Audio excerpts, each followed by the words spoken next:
이 시간 하나님과 같이 되어라는 제목으로 말씀의 은혜를 나누고자 합니다. 사랑하는 성도 여러분, 지금 이제 파리 올림픽이 열리고 있습니다. 올림픽을 빗대어서 총성 없는 전쟁이라 하죠. 그만큼 이 올림픽에서 정말 수없이 많은 경쟁이 벌어지고 있는 겁니다.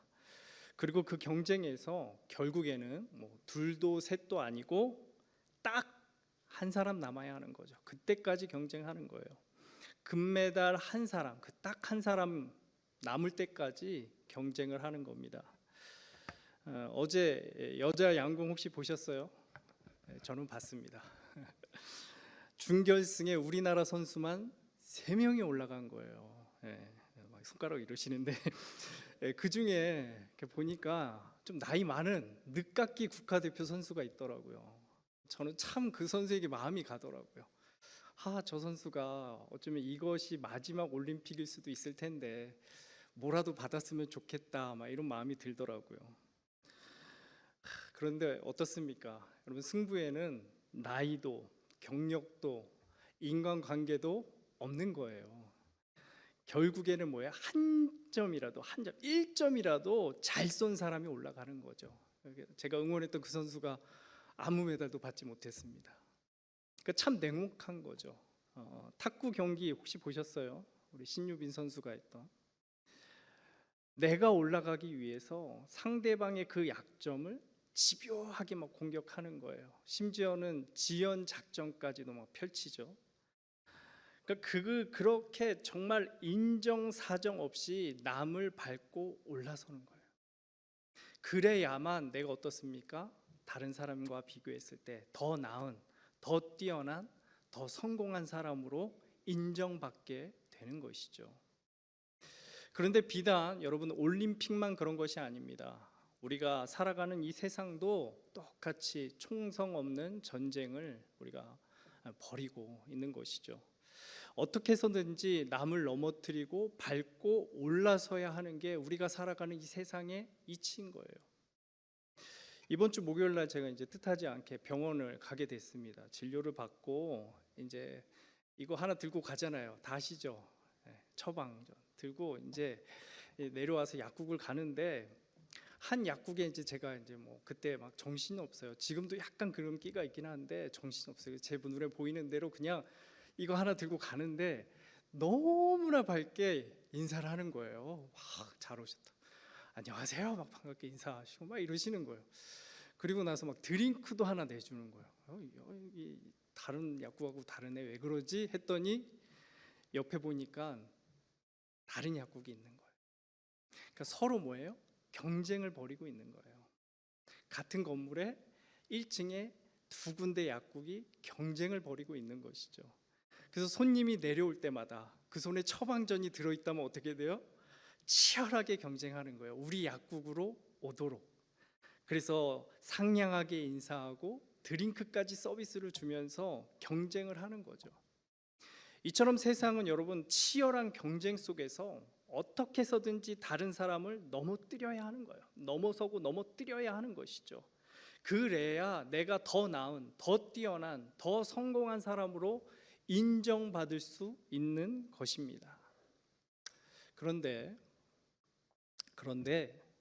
인간이 원래부터 이랬을까요? 아니에요. 원래 인간은 이러지 않았습니다. 여러분, 인간이 원래 어떠했을까요? 상대방을 넘어뜨리거나 경쟁할 필요가 없었어요. 그래서 창세기 2장을 보면 여러분 모든 것이 풍요롭고 완벽합니다. 우리가 읽지는 않았지만 그 창세기 2장에 그려지는 그 모습들을 보면 여러분 일단 네 줄기 강이 쫙 흘러가잖아요. 기손, 비온, 히데겔, 유브라데, 이 네 강이 여러분 생명을 상징하는 거예요. 그 정도로 풍요로운 걸 보여주고 있는 것이죠. 그리고 그 강에 다 뭐가 있습니까? 값비싼 보석이 가득했다라고 해요. 그러니까 이런 세상, 모든 것이 풍요롭고 완벽한 세상에서 여러분 굳이 누군가를 넘어뜨리거나 경쟁할 필요가 없는 걸 보여주고 있는 것이죠. 그래서 그 안에서는 딱 이것만 인정하면 되는 거예요. 딱 이거. 첫째로 무엇이냐면 창조주 하나님, 하나님이 우리의 창조주 되신다. 이것. 그 다음에 또 뭐예요? 우리는 그의 피조물이라는 거예요. 그리고 그 하나님이 명령하신 것만 지키면 부족함이 없는 거예요. 부족함이 없는 것입니다. 그래서 그 안의 환경을 보면 에덴이라는 그 외적인 환경이 존재하죠. 그리고 가정이라는 내적인 환경이 있어요. 이 두 가지 완벽한 환경을 하나님께서 딱 허락하여 주시는 거예요. 그래서 우리가 잘 알듯이 에덴은 뭐예요? 그 단어 자체로 여러분 완벽하잖아요. 그래서 천국을 빗대어 뭐라고도 얘기합니까? 에덴의 회복까지 얘기하잖아요. 그 완벽한 환경을 하나님 외적으로 허락하여 주신 것이고, 또 그 다음 뭐예요? 하나님이 남자와 여자로 맺어주신 가정 또한 어떻습니까? 완벽한 거죠. 완벽한 것이라고. 이처럼 부족함이 없이 완벽한 것이에요. 근데 이게 딱 어디까지냐면, 어디까지 부족함이 없이 완벽하냐면 어디까지? 창세기 2장까지라는 거예요. 창세기 2장까지는 부족함이 없이 완벽합니다. 2장까지만 보면, 그래서 여러분 이건 딱 여기서만 끝나면 너무 좋은 거예요. 성경이 1장에서 시작해서 2장에서 딱 마무리하면 너무 좋은 거예요. 근데 그렇지 않죠. 이 완벽한 세상이 3장에 넘어가면 어떻게 됩니까? 깨어지는 거예요. 하나님이 창조하신 이 완벽한 세상이 깨어지는 겁니다. 그래서 그 결정적인 장면이 오늘 우리가 읽은 이 본문인 거예요. 그리고 그 중에 결정적인 말씀이 뭐냐면 5절 말씀이에요. 5절 말씀. 우리 다시 한번 5절 읽어보겠습니다. 5절. 네, 전화기는 한번 꺼주시고 5절 같이 한번 읽어볼까요? 자, 시작. 너희가 그것을 먹는 날에는 너희 눈이 밝아져 하나님과 같이 되어 선악을 알 줄 하나님이 아심이니라. 여러분, 뱀이 어떻게 되라라고 얘기하죠? 하나님과 같이 되라 이렇게 얘기하죠. 한낱 피조물인 인간에게 누구처럼 지금 되래요? 네, 창조주 하나님처럼 되라는 거예요. 그래서 창조주 하나님, 그리고 그 밑에 피조물인 인간이 아니라 뭐예요? 그 하나님 밑에서 존재하는 그런 존재로 그냥 있지 말고 이제 뭐예요? 그 하나님을 넘어서라고, 하나님과 같이 되어서 그 창조주 하나님을 넘어서라고 유혹하고 있는 거예요. 그래서 여러분 그 다음에 이어지는 6절 말씀에 보면 하나님이 먹지 말란 그 선악과가 이제 달라 보여요. 어떻게 달라 보이는지 아셔요, 여러분? 우리가 잘 알듯이 처음에 뭘로 보입니까? 먹음직도 하고, 두 번째 뭘로 보여요? 보함직도 하고, 세 번째 뭘로 보입니까? 지혜롭게 할 만큼 탐스럽게 보였다라고 얘기해요. 우리가 먹을 것을 가지고는 먹음직, 보함직 하다는 게 이해가 되죠, 여러분? 근데 마지막으로 뭐라고 얘기해요? 지혜롭게 할 만큼 탐스럽다라고 얘기해요. 이상하죠? 여러분, 만약에 사과를 보고서 누군가 맛있어 보인다, 먹음직스러워 보인다 이러잖아요. 근데 이걸 보고 지혜로워 보인다 그러셔요? 안 그런단 말이에요. 여기서 지혜롭게 하다, 여러분 지혜롭게 하다는 게 뭐냐면 그 의미가 더 나은, 더 뛰어난, 그리고 더 나아가서 뭐냐면 성공하다라는 뜻까지 가지고 있어요. 그러니 이게 어떤 의미냐면 그만큼 하나님이 하신 명령, 그것이 지혜롭지 않다라는 거예요. 지혜롭지 않은 거죠. 선악과를 먹지 말라고 하는 그 금지 명령이 지혜롭지 않다라는 거예요. 그래서 뭐가 더 나은 거예요? 뭐가 더 좋은 겁니까? 선악과를 먹는 것이 더 나은 것이고, 더 뛰어난 것이고, 더 성공적인 것. 그래서 이것이 뭐냐면 진짜 지혜로운 것이라는 거예요. 그래서 선악과를 먹지 말란 그 하나님이 지혜로운 게 아니라 먹는 자신이 더 지혜롭다라는 걸 말하고 있는 거라고요. 아, 이게 더 지혜로운 것이지. 결국 이러한 뱀의 유혹으로 선악과를 먹게 되자 어떻게 됩니까? 아담과 하와가 여러분 정말 더 나은, 더 뛰어난, 더 성공적인 삶을 살아가요? 아니에요. 이전에 누렸던 그 완벽한 삶과는 이제 전혀 다른 삶을 살아가기 시작하는 거예요.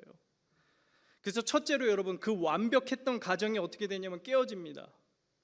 단적인 예로 여러분 3장 16절 말씀을 한번 보시면 좋겠어요. 3장 16절에 이렇게 얘기합니다. 우리 같이 한번 읽어볼까요? 자, 시작. 너는 남편을 원하고 남편은 너를 것이니라 하시고.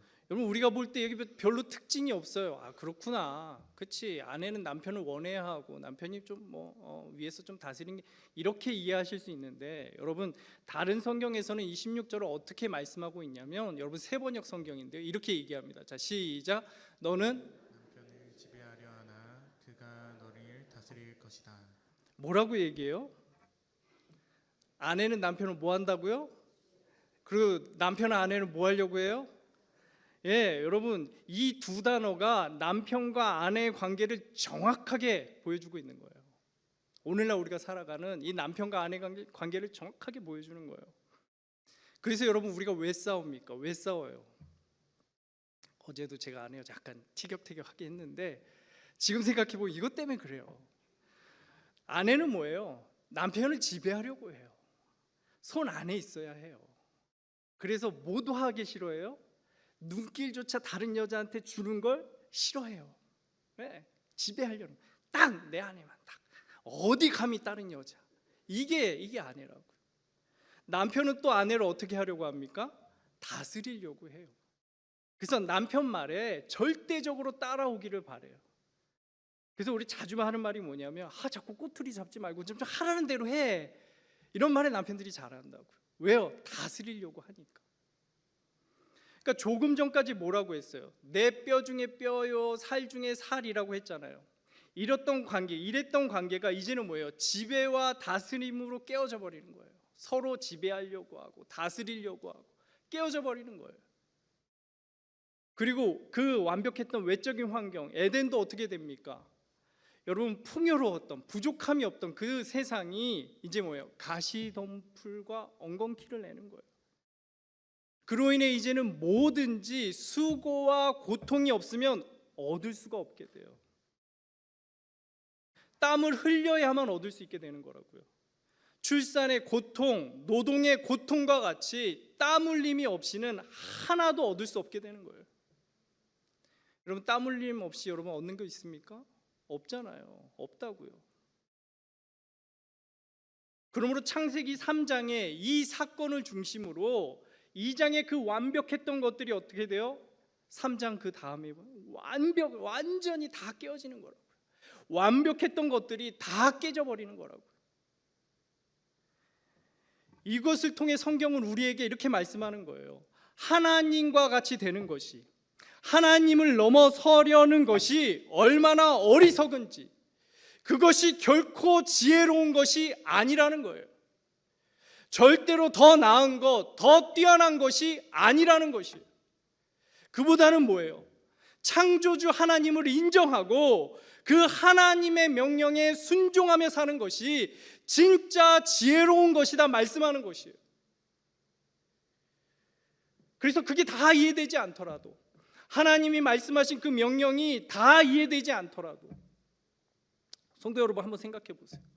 어떻게 피조물인 인간이 하나님, 창조주 하나님이 하신 것을 다 이해할 수 있겠어요? 그 선악과를 따먹지 말라 하셨는데 그걸 왜 따먹지 말라 했을까?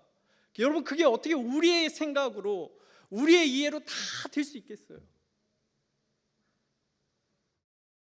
그러니 뭐예요? 하나님이 하라고 하셨으면 그에 따라 순종하며 사는 것이, 그게 진짜 나은 것, 진짜 뛰어난 것, 진짜 지혜로운 것이다 말씀하는 거라고요. 그래서 우리로 하여금 하나님을 넘어서려 하지 말고, 하나님과 같이 되려 하지 말고, 하나님의 말씀에 온전히 순종해서 그 말씀을 따라 살아가는 지혜로운 삶을 살라 말씀하는 거예요.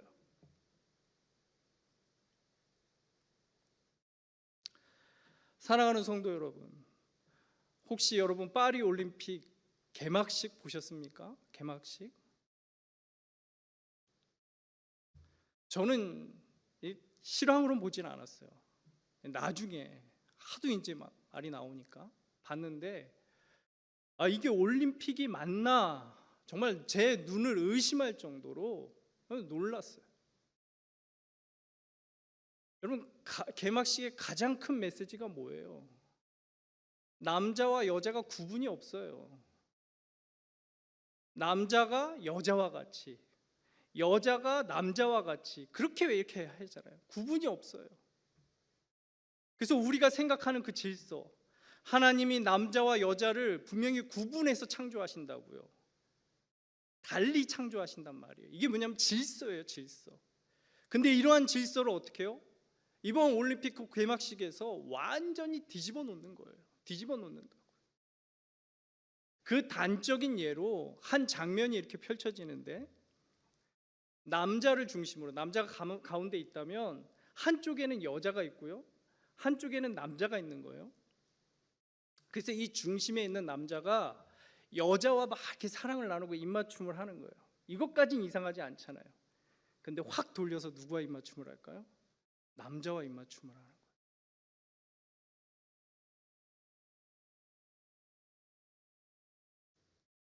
구분이 없어지는 거예요. 누구를 사랑하든 상관이 없는 거예요. 남자든 여자든. 그리고 결정적인 메시지가 뭐냐면, 마지막쯤에 여러분 최후의 만찬을 패러디하는 거예요. 그래서 이렇게 이제 식탁이 펼쳐져 있고, 그 예수님과 제자들이 그려지시죠. 그렇게 이렇게 해서 딱 서 있는데, 예수님과 제자들이 있어야 할 자리에 누가 있냐면 여장 남자들이 서 있고 트랜스젠더가 서 있는 거예요. 근데 그것을 그 그림과 동일한 배열과 그 모습으로 딱 그려놓고 있는 거예요.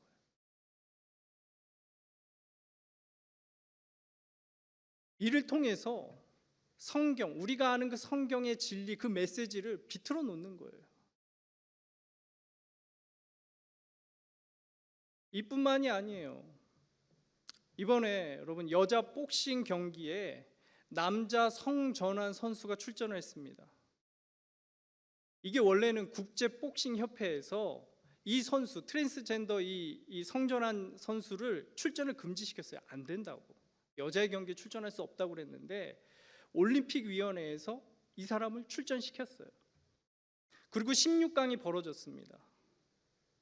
46초 만에 여자 선수가 성전환 선수에게 맞고 기권을 해요. 너무 아파서 못하겠다고 기권을 해요.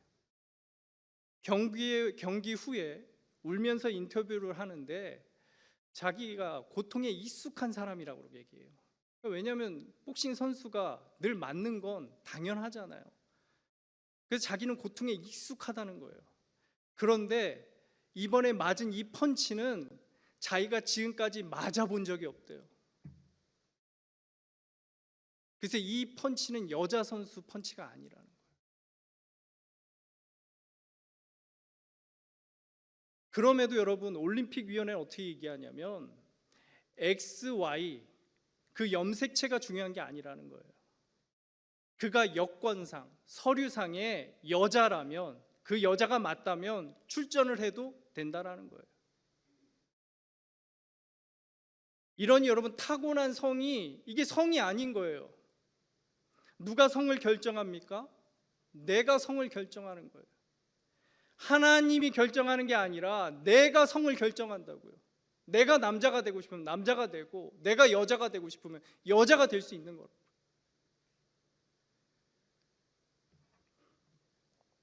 여러분 혹시 이 단어 들어보셨을까요? 한번 띄워주시면, LGBTQ라고 여러분 들어보셨어요? LG라고 하니까 무슨 가전회사 아닙니다. 아마 여기 계신 분들은 잘 모를 거예요. 근데 여러분 20, 30대 자녀를 두셨다면 한번 물어보십시오. 그러면 얘기해 줄 겁니다. 이게 뭐냐면 레즈비언, 게이, 바이섹슈얼, 트랜스젠더, 퀴어의 약자예요. 다시 쉽게 풀어드리면 동성애, 양성애, 성전환자, 여장 남자, 남장 여자를 가리키는 말이라고요.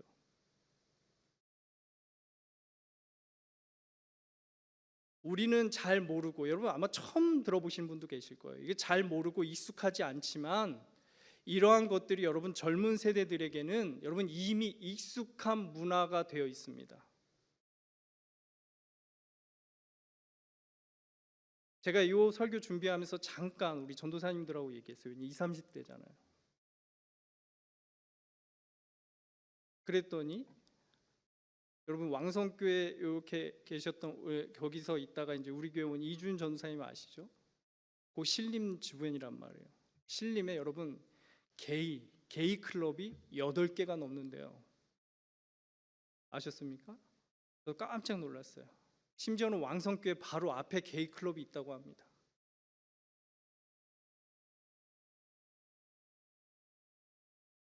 이런 문화 속에서 자란 세대, 그 다음 세대가 여러분 남자와 여자로 이루어지는 그 가정,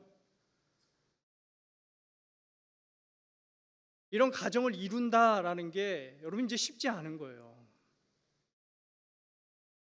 우리에게는 극히 상식적인 거잖아요. 근데 이제 이 다음 세대들에게는 이런 가정을 이루는 것 자체가 여러분 이제 쉽지 않은 게 되는 겁니다.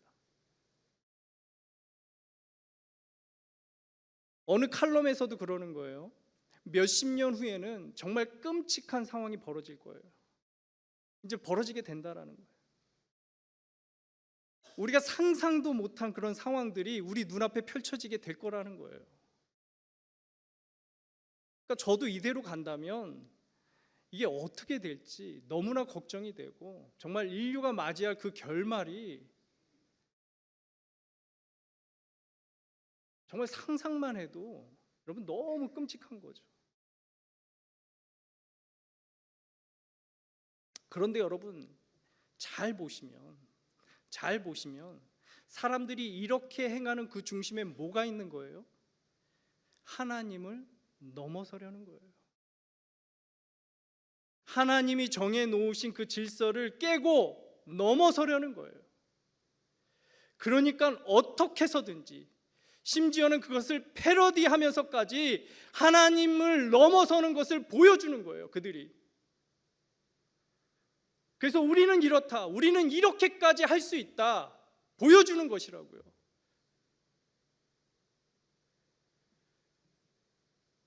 그러면서 은근히 사람들에게 이것이 더 나은 것이고 더 뛰어난 것이고 더 지혜로운 것이다, 그들이 주장한다고요. 그리고 오히려 우리 기독교인을 향해서 비판하죠. 이성적이지 못하다고, 어리석다고, 미련하다고, 지혜롭지 못하다고 그들이 비판한다고요.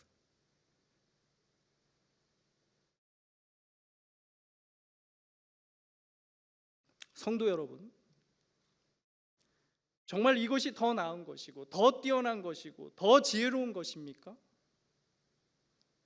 지금은 모르지만 여러분, 지금은 그 젊은 혈기에 그렇게 하는 거 그들은 어떻게 될지 모르잖아요. 근데 나중에 여러분, 나중에 그들이 맞이할 결과, 그거 누가 책임지겠어요?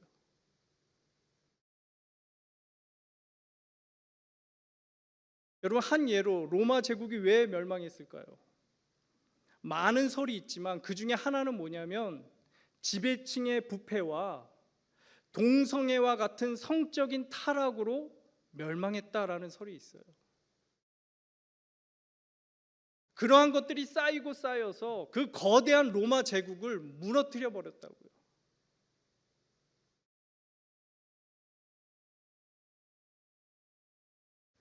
그러므로 하나님을 넘어서는 것이 아니라 하나님을 인정하고 하나님의 창조 질서대로 순종하며 살아가는 것, 그것이 우리 인간에게 어떤 것입니까? 진짜 나은 것이고 진짜 뛰어난 것이고 진짜 지혜로운 것이에요. 믿으십니까? 우리가 이렇게 살아야 하는 것이죠.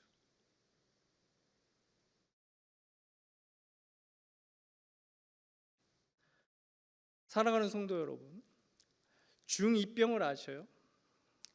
무서운, 북한도 무서워하는 중2병. 이게 사춘기를 일컫는 말이죠. 어떤 집사님의 아들이 이제 막 한참 사춘기를, 그러니까 제가 봐도 걔가 그러더라고요. 저만 이렇게 어른들 보면 안 부딪히려고 피하고 막, 아시죠? 그래서 사춘기의 가장 큰 특징이 뭡니까? 뭔가 위에 대해서 반항심이 커지는 거잖아요. 그러니까 이 아들도 그런 거예요. 그래서 일단 자기 위에 있는 사람이 얘기하면 어떨까요? 안 들어요. 안 들어요. 그게 뭐든 일단 안 듣는 거예요. 막 반항하는 거죠. 그래서 제 시절에 여러분 주변에 이제 뭐 사춘기, 저는 그렇게 사춘기가 심하지 않았습니다. 저는 착한 제 주변에 사춘기가 심한 애들은 그렇게 가출을 했어요. 왜 그렇게 가출했는지. 가서 뭐 했냐고 궁금하잖아요. 저는 못하니까 물어봤어요. 가서 뭐해? 그랬더니 별로 한 것도 없어요. 그냥 친구 집에 있었다는 거예요. 그러다가 재미없고 심심하면 다시 집에 들어오는 거죠. 근데 그런데도 자꾸 가출하는 거예요. 그 가출하는 이유가 뭐예요? 부모의 그늘을 벗어나고 싶은 거예요. 부모라는 권위가 무겁고 막 답답하게 느껴지고, 그래서 어떻게 해서든지 그거 벗어나고 싶은 거죠.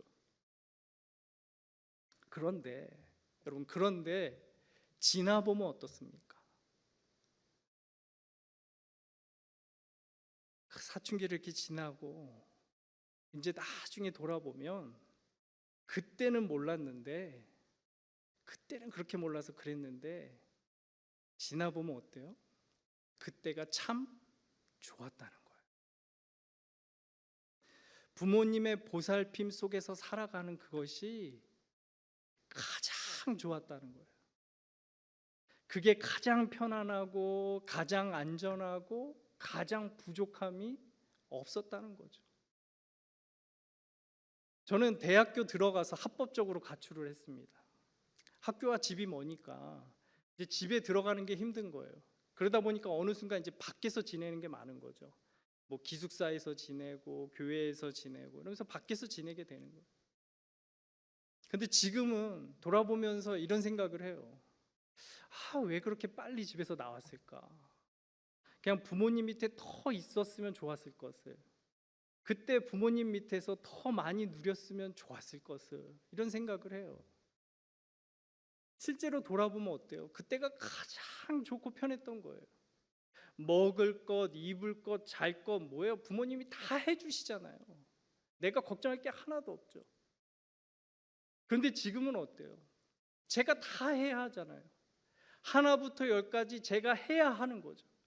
먹을 것, 입을 것, 잘 것, 심지어 제 이 자식들까지 다 제가 책임져야 되잖아요.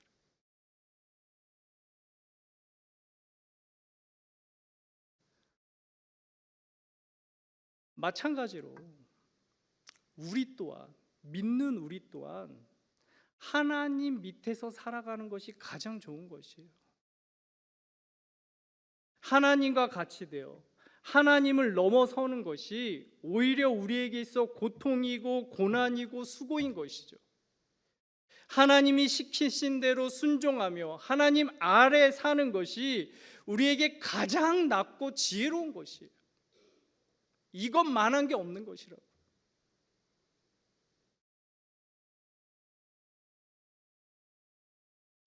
사랑하는 성도 여러분, 하나님과 같이 되고자 하나님을 넘어서는 것이 아니라 하나님 아래에서 살아가시기를 바랍니다.